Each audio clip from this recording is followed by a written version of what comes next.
Good morning, good afternoon, and good evening, wherever you are in the world, and welcome to the second broadcast of the I-Team, the international podcast discussing data law issues. I'm here with my usual cast of suspects and partners, Jonathan Armstrong, partner at Punter, Southall Law from the United Kingdom. Also from the United Kingdom, Fiona Campbell, who is head of e-disclosure and also a commercial litigator at Fieldfisher. And coming to us from South Africa, Linda Sheehan, executive at E&S. We have a guest with us, a special guest. We're going to have a little bit more of America on this broadcast with Kelly Twigger. She is CEO of a Minerva 26, and she is also the principal of ESI Attorneys, a law firm specializing in electronically stored information, if you don't know what that abbreviation is. Kelly Twigger, welcome, and thank you for joining us on the I-Team. Thank you so much, David. What a pleasure to be here with this illustrious group. Well, we at least try to be illustrious, whether we're talking diamonds or shiny new automobiles, perhaps the van used by our inspiration, the A-Team. And of course, we have our standard disclaimer here. No one is giving legal advice. If you have a legal issue, please seek competent counsel. And of course, no one is speaking for their employers or other associations here on the I-Team. And with that, let's get into the discussion. We don't necessarily have a theme for today. One we thought was lawyers behaving badly, but we also want to let you know that sometimes things can happen in the least unexpected ways. You may call an expert witness in a case, and you don't think much of calling an expert witness, but that could lead to big consequences down the road. Perhaps you have a client who has a marvelous disinfecting machine. That could get you into trouble. You don't know how, but it might happen later on. And, hallucinations in artificial intelligence. It's been a big topic around the world. The French researcher, Damien Charlatan, I hope I've got his name pronounced correctly, has now had over 230 cases in his database of hallucination cases that have gone wrong. For those of you who aren't aware of hallucinations, it is when artificial intelligence has a seemingly correct answer, but may not be. And we're going to have some theme on that. And generally that is, it's not the tool, it's user error oftentimes. Let's start with our special guest, Kelly Twigger. There's a case recently, and it involved an expert witness, and it was a medical research case. How did they get into trouble in that one? Yeah, thanks, David. This is one that we covered on our Case of the Week, which is one of our segments on our Meet and Confer podcast. So I'm going to do just a short summary of it here, but for folks who are really interested in it, you'll want to check out that episode because it goes into more detail. This is a situation where the court sanctioned the defendant, who was Natera, and its lawyers for more than $3 million after they had already lost a $292 million verdict for failing to supervise the self-collection of emails by their expert witness and then doubling down on a series of misrepresentations to the court. The short version is really this. Natera's expert, Dr. Hochster, was deeply involved in a clinical trial that was run by the plaintiff. And that trial failed due to false positives on Guardant's cancer detection test. That failure may have helped Natera's defense. It's hard to know from the facts of the case whether the exclusion of that evidence really would have made a big difference for them. But instead of timely disclosing it, Dr. Hochster and Natera's lawyers, who were an AmLaw 100 law firm, said he did not have access to the trial results until they became public.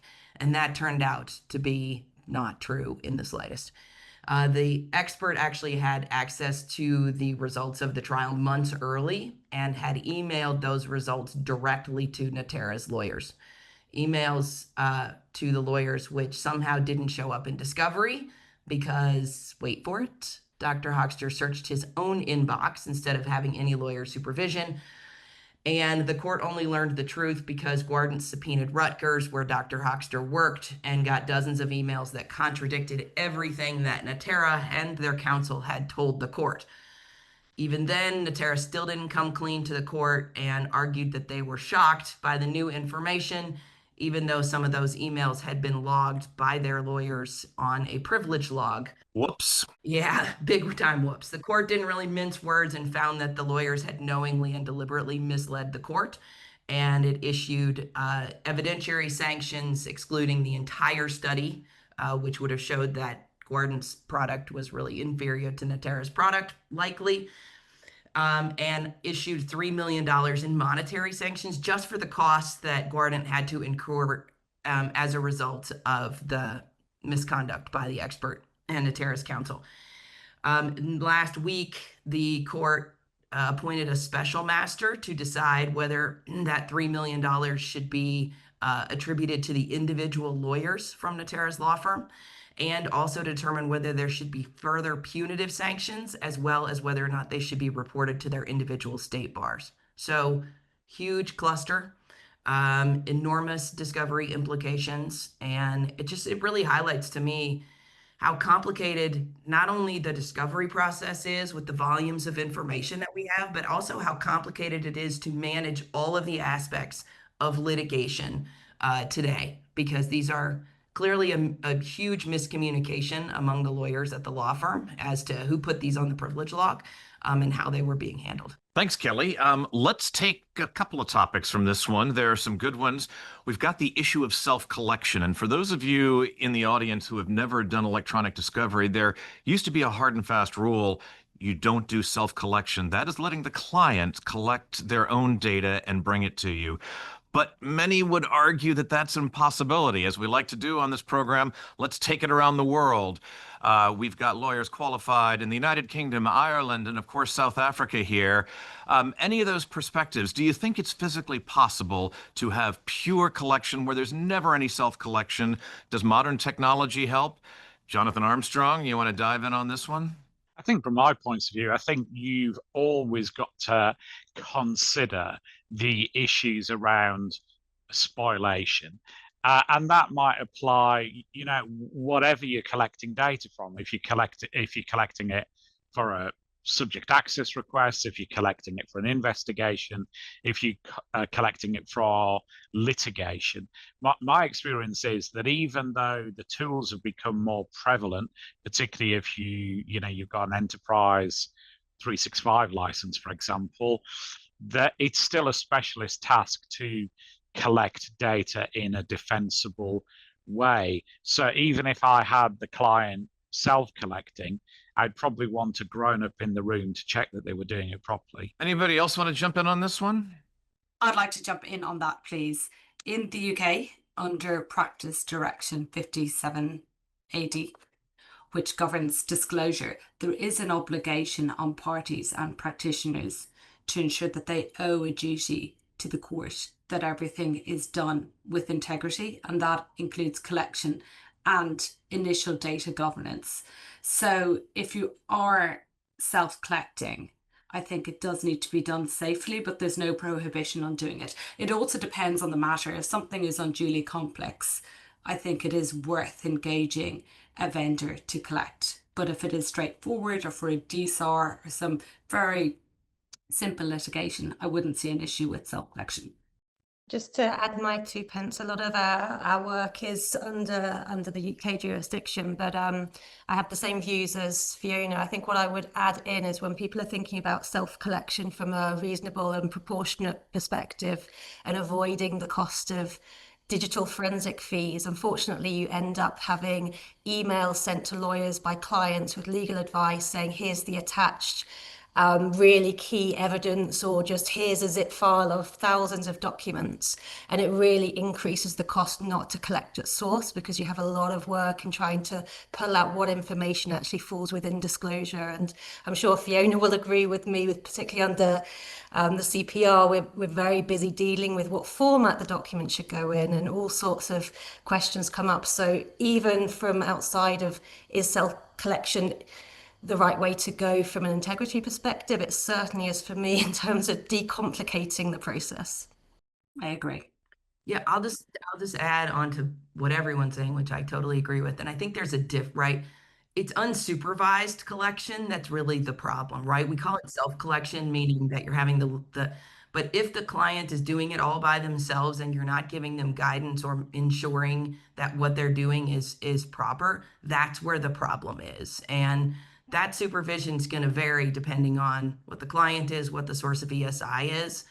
Generally, I try to be on a Zoom call with someone and go through their email and say, let's start with these search terms. Okay, I'm seeing some data that suggests there are more search terms. The whole search terms issue is another problem that I think layers on to self-collection. So it's a huge problem. We have a similar requirement to the one you were talking about in the UK, Fiona, and that is Rule 26G. That if lawyers certify responses, that means that they've done a reasonable inquiry. And there's a pretty well-regarded decision here, the M1 5100 decision from Judge Matthewman, who I think a lot of you guys have met because he's been at RelFest on the judicial panel multiple times, and wrote kind of the seminal case on self-collection in the United States. Ah, jumbo supermarkets. Who could forget that tale of woe? That may have been the worst age discrimination case I have ever seen. Hey, there's a second issue here, and that is expert witnesses. It was an expert witness's involvement in this case that got us into trouble initially, of course. So, expert witnesses, how is that handled around the world? Jonathan Armstrong, is it an issue in the UK? I'll let Fiona go first from a litigation perspective. I think we've had quite a lot of cases recently on expert witnesses not being expert. I don't know whether you followed them, Fiona. What I was going to say is that there is an obligation under the CPO rules wherein expert witnesses owe a duty to the court. So if they do not act independently, the whole purpose is that there's an independence factor.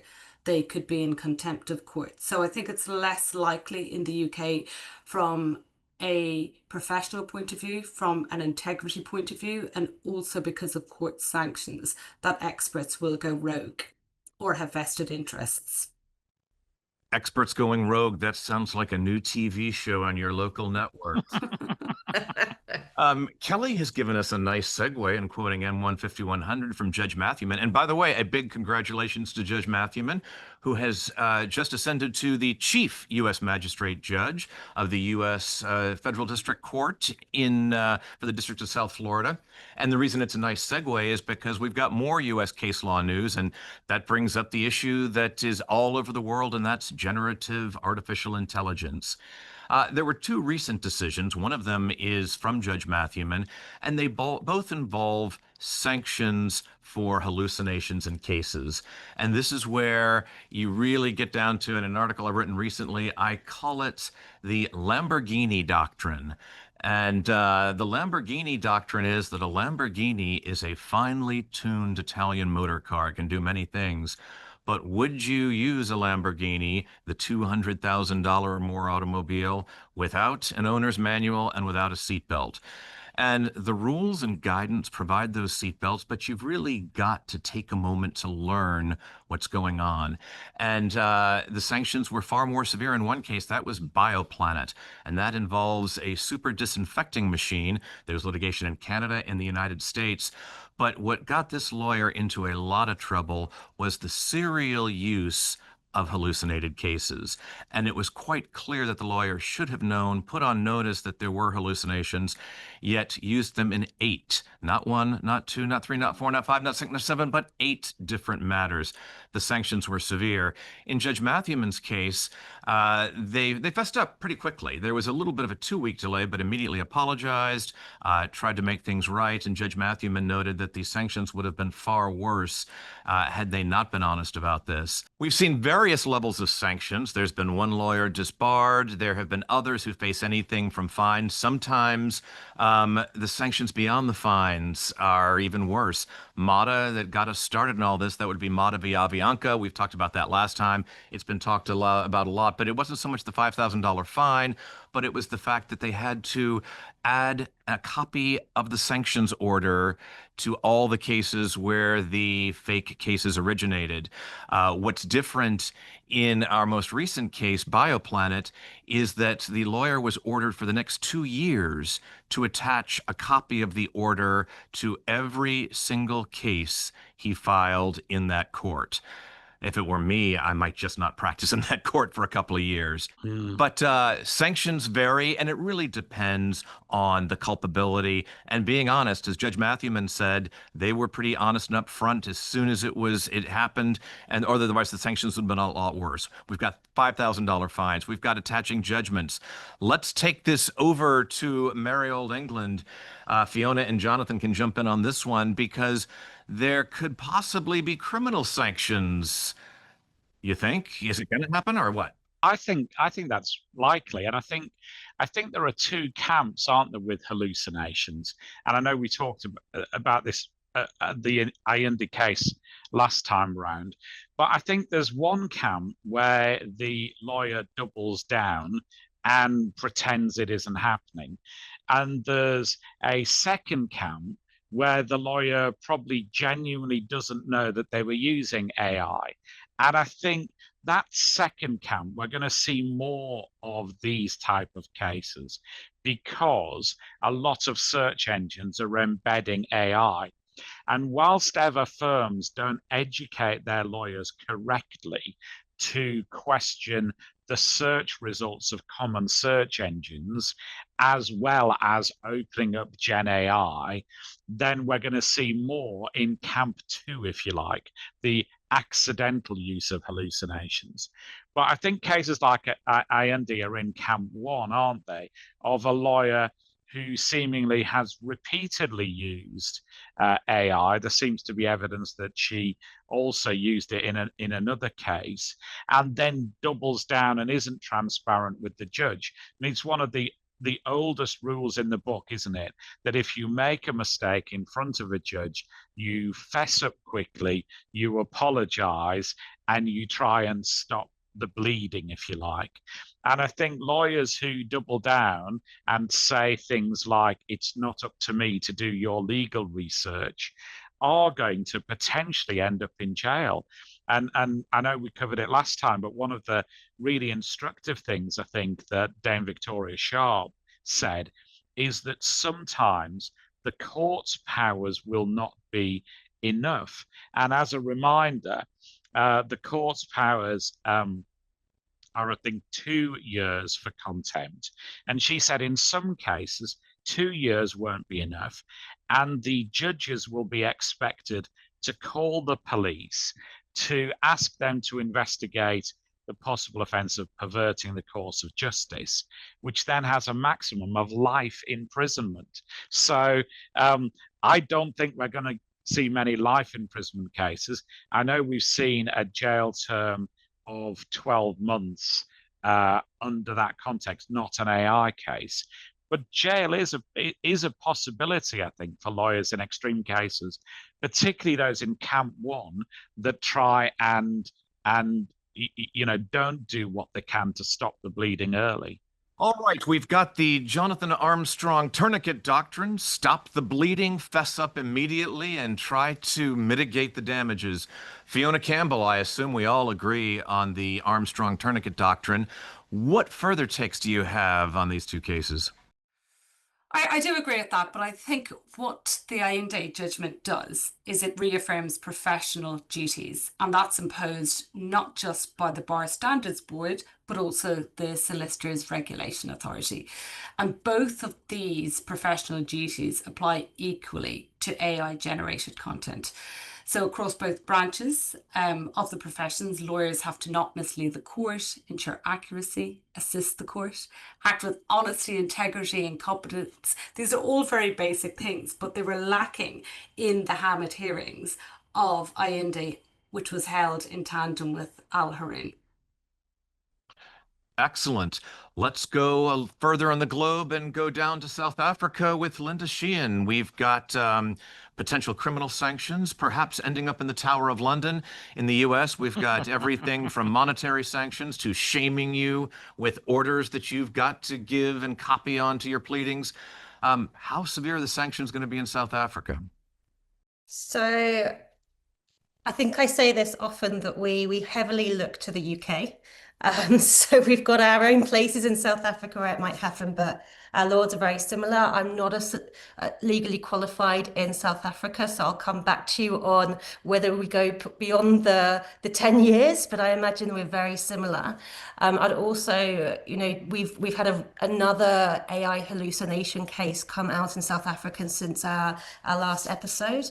And it very much endorses Ayinde. So we've got exactly the same authorities on this side, and we're very much taking the same stance as Ayinde. It's now in South African case law.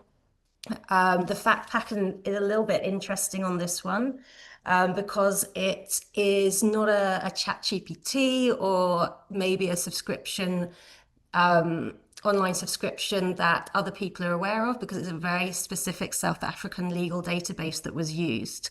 So quite interestingly, even just where we've got, promoted databases that it's exclusively trained on South Africa legal precedent, what I think people are misunderstanding, that does not mean that it's unable to hallucinate. I mean, it was very similar fact patterns, but I think what's interesting is that we're really seeing it on lots of different tools and technologies. And one of the nice differentiators that came out of this one is that the same, there was apologies, there was showing no deliberate attempt to mislead the court, and there was also an argument around that it was within the written arguments, not the oral arguments. But the court very much found that it doesn't matter whether it was intended or not. The same principles that you're seeing in Ayinde, the same principles you're seeing in a case from earlier this year. These lawyers are all being reported to our legal practice council.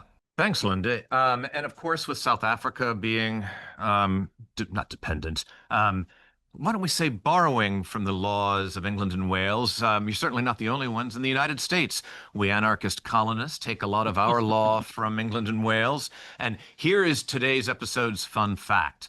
I'm actually licensed in Washington, D.C., and in the District of Columbia, there are laws on the books, but the law in many ways is based on Maryland. If D.C. law is ever silent, it goes to Maryland law, because the capital of the United States used to be part in Virginia, part in Maryland, and relying on Maryland law. Your fun fact for today. Can I? Please jump in, Linda. Sorry, may I add a fun fact that excited me in another AI hallucination case, is that the Caribbean is referring to South African law, which, it's great to see that we're being referenced and relied upon. Unfortunately, I don't think that we're going to be very happy that they're using the AI hallucination case as a reason to reference South African law, but... Might be a good reason to visit, though. Yes. Exactly. As an expert. Yeah. On that, it was actually about an ex-employee who had gone to St. Kitts on the company's pockets to go and do some studying. So it was quite an interesting case where it's a completely separate, but they claimed constructive dismissal as a counterclaim, but the claim against them was just because they left a few weeks after a very nice, expensive 2-month holiday or study program in St. Kitts, which sounded wonderful. Nice. And the database that you referenced, David, highlights the fact that there have been cases in Trinidad and Tobago. So I suppose if the Trinidad and Tobago bar want to hire the I team in the midst of our winter to go and do some AI education there, I suppose we should take one for the team and volunteer. Yet another brilliant suggestion. I'm going to add myself as an honorary member of the in advance of that trip, please. Yeah. Can we positively touch on the difference as well between OpenAI and licensed AI? Because if we look at most of these, I would say all of these, because to confess, I haven't looked at all of them, but most of them, and most of the ones I've looked at, concern OpenAI hallucinations. By open, you mean GenAI Right. rather than ChatGPT? I mean GenAI versus licensed AI. Right, she means little o, not a Yeah. capital letter O, Yeah. but a little o on that. Yeah, rather than the licensed AI. And I think it is crucial to distinguish between open source and licensed Gen AI models, because open source tools, such as, let's not name them individually, but we all know who they are, they're freely accessible, but they're not designed for legal use. And they are designed to favour producing a response over remaining silence, even where there's no reliable content in existence. So this is where the hallucinations are coming from. You get plausible but false information generated, and that's the risks we are seeing. Now, with something that is licensed, those are less likely. However, from the courts, from guidance, from anything that we've seen, including the Ayinde judgment, what the courts have said is, irrespective of any AI output, it still needs to be independently verified. And I know we have talked about criminal sanctions, but those aren't the only sanctions within the court's arsenal. They can refer you to the regulator. If you're a solicitor or a barrister in the UK, you risk losing your practicing cert. Things like wasted cost orders, which, not massive in the general scheme of things, but still look bad professionally. Contempt proceedings as well, and then you have public criticism and the shame associated with any kind of AI misuse. Can I jump in here too, David, that Sure. hallucinations are one piece of the problem in using generative AI for legal. But the other piece is, even if you give it the good information or you ask it an outright question, because I've used it a lot and I've seen that its reasoning capabilities are very limited. And so I've seen it tell me that a case says X, and I go, well, I don't think that's what that case says. And then I go back and read the case, and in fact, the case says the exact opposite. Yeah. So you can use it as a starting point to identify decisions on the topics, but I would be very cautious in relying on the reasoning of any AI model right now. That may improve. Yeah, I was on the New York State Bar Association task force, and I think the conclusion we came to is you should treat the product at best as a first year graduate in your law firm, and we and the task force is now reconvened, and we're looking at some new updated guidance. And one of the things we're thinking of, spoiler alert, Fiona, is exactly as you described. So a list of good AI and a list of bad AI, and that won't take away the duty of the lawyer to supervise good and bad AI, but it will give warning bells. So there'll be a presumption that if you supervise properly and you've used it off the good list, you've met your professional responsibilities, and you will need to persuade a court, a regulator, whatever, if you've used anything off the bad list. So there's an attempt to try and help lawyers by steering them away, because we know from the work we did as a task force that the error rate is 75% of some Gen AI applications when you ask it legal questions. But it can still pass the New York State Bar. Right. Well, can it? That's another podcast. Yeah. That'll be a good one. But, in saying that, I know we have these good lists and the bad lists. However, I think the overarching sentiment from guidance and the courts is that Gen AI is no substitute for legal judgment. Irrespective of what Gen AI is used, all outputs must be independently verified, and responsibility cannot be outsourced to AI. So where lawyers do fall short, serious regulatory and judicial consequences will follow, and we have covered those. Absolutely. And that's a great point. In the article that I wrote this week, I covered 4 different cases. And in each of the 4 cases, some of the judges we know well, U.S. District Judge Xavier Rodriguez, we've talked about Chief Magistrate Judge Matthewman, and they all have come out and said there's nothing wrong with using AI. Judge Castle, who got us all started in MATA, I'll give you a quote on this one. Technological advances are commonplace, and there is nothing inherently improper about using a reliable artificial intelligence tool for assistance. And here's to Fiona's point, but existing rules impose a gatekeeping role on attorneys to ensure the accuracy of their filings. I think it's kind of like a great compass. generative AI is wonderful for pointing you in the right direction. But all right, it's pointed you in the right direction. There are still lions and tigers and bears out there, and you're certainly not going to rely solely on the compass. Yeah. It is a tool, not something that's going to do your job for you. Yeah. Correct. All right, we talked about education. There's also a theme here on the ability to learn this stuff. We do a lot of continuing legal education classes. All 5 of us here have had the pleasure of doing them together. But Linda, I think we have some news in South Africa about what maybe a university in Cape Town may be doing. Yes, that's right. So we've recently just in the news had headlines such as University of Cape Town scraps flawed AI detectors. I think there may be a little bit of hype in the suggested title. I don't think that the AI detectors are necessarily flawed. I think it's the way that the results are being used. So paraphrasing quite badly here to keep the time down, but as we all know, there's been a lot of detectors on did someone write this or did AI write this? And that's been used, as you know, in education around the globe. University of Cape Town shouldn't be called out on this, but they are looking at did this person write their own thesis? And they're getting scored by AI on whether some of the paragraphs, the whole of the essay is actually written by AI.